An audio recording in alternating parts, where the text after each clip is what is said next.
ఎడారిలో సెలయేర్లు. ఏప్రిల్ 29వ తేదీ వరకు వ్రాయబడిన ఈ భాగాన్ని మీకు చదివి వినిపిస్తున్నది సహోదరుడు పాల్ సుందరం. ఏలియా మన వంటి స్వభావము గల మనుష్యుడే. యాకోబు పత్రిక 5వ అధ్యాయము 17వ వచనము. అందుకు దేవునికి వందనాలు, రేగు చెట్టు కింద చతికిలబడ్డాను. మనలాగానే మనం తరచుగా చేసినట్టే దేవుని మీద సణుగుకున్నాడు, ఫిర్యాదు చేశాడు. మనకులాగానే అతనులోనూ అపనమ్మకం చోటు చేసుకుంది. అయితే నిజంగా దేవునితో సంబంధం ఏర్పడిన తరువాత మాత్రం కథ మలుపు తిరిగింది. మన వంటి స్వభావము గల మనుషుడైనప్పటికీ ఆసక్తితో ప్రార్థన చేశాడు. ఇంతకన్నా శ్రేష్టమైన ఆనందం మరొకటి లేదు. ఏలియా కేవలం ఆసక్తితోనే ప్రార్థన చేయలేదు, ప్రార్థనాపూర్వకంగా ప్రార్థించాడు, ప్రార్థిస్తూనే ఉన్నాడు. ఇక్కడ మనం నేర్చుకునే పాఠం ఏమిటి?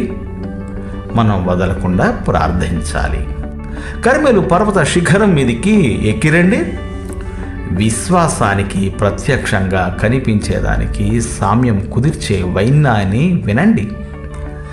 ఆకాశం నుండి అగ్ని దిగిరావడం కాదు ఇప్పుడు కావాల్సింది. ఇప్పుడు ఆకాశం నుండి జలధారలు కురియాలి. అగ్నిని అవరోహణం కమ్మని ఆజ్ఞాపించిన మనిషి ఇప్పుడు అదే పద్ధతిలో అదే సాధనాన్ని ఉపయోగించి వర్షాన్ని రప్పించాలి. ఏలియా నేల మీద పడి ముఖము మోకాళ్ల మధ్య ఉంచుకొనెను అని రాయబడి ఉంది. అంటే అన్ని ధ్వనులను, ఏకాగ్రతకి భంగం కలిగించే శబ్దాలను దూరంగా ఉంచాడన్నమాట.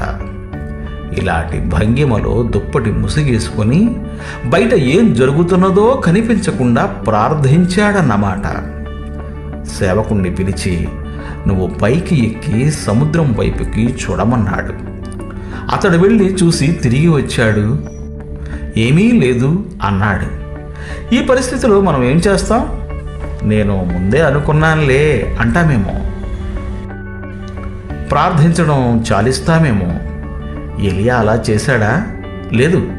మళ్ళీ వెళ్ళు అన్నాడు. సేవకుడు తిరిగి వచ్చి, ఏం లేదు.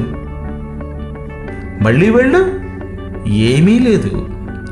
కొంతసేపటికి అతడు తిరిగి వచ్చినప్పుడు మనిషి చెయ్యంత మేఘం కనిపించింది అన్నాడు. ఏలియా చెయ్యి అర్ధింపుగా పరలోకం వైపుకు చాపబడింది. జవాబుగా వర్షం క్రిందకి దిగింది. ఎంత త్వరగా కురిసిందంటే తన పంచకళ్యాణి గుర్రాల సాయంతో అహాబు సమరయ ద్వారాన్ని చేరలేకపోయాడు. ఇదే విశ్వాసానికి, ప్రత్యక్షానికి సామ్యం చెప్పే ఉపమానం. ఇలా ప్రార్థించడం నీకు తెలుసా? పనుల్ని సాధించే ప్రార్థన నీకు తెలుసా? కనిపిస్తున్న పరిస్థితులు ఎంత నిరాశాజనకంగా ఉండొచ్చు, కానీ వాటిని లెక్క చేయవద్దు. మన పరమ తండ్రి పరలోకంలో ఉన్నాడు. ఆలస్యం చెయ్యడం కూడా ఆయన మంచితనములో ఒక భాగమే, మనకి లాభమే. 3 పిల్లలు విశ్వాసానికి నిర్వచనాలు చెప్పారు. మొదటి బాలుడు అన్నాడు, విశ్వాసం అంటే క్రీస్తును పట్టుకోవడం. రెండో పిల్లవాడన్నాడు, పట్టుకునే ఉండడం అని. మూడో పిల్లవాడు చెప్పాడు, ఎప్పటికీ వదలకపోవడం అని. తుమ్మ జిగురులా అంటి పెట్టుకొని వదలని విశ్వాసం అది. దేవుడు మిమ్ము దీవించుగాక. Amen, amen.